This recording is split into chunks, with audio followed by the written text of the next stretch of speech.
Kapag binisita mo ang mga sikat na lugar sa mundo, akala mo puro ganda at kasaysayan lang, pero may mga lihim na ayaw ikwento ng mga tour guide. Colosseum, Rome.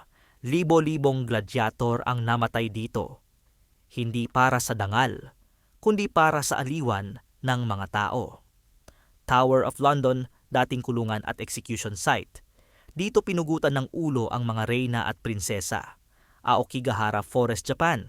Tinatawag na Suicide Forest. Isang lugar na tahimik, pero puno ng lungkot. Alcatraz Prison, USA.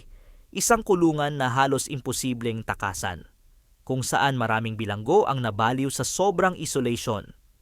Maganda ang mga lugar na ito sa mata, pero kung marunong kang makinig, maririnig mo ang sigaw ng kanilang nakaraan.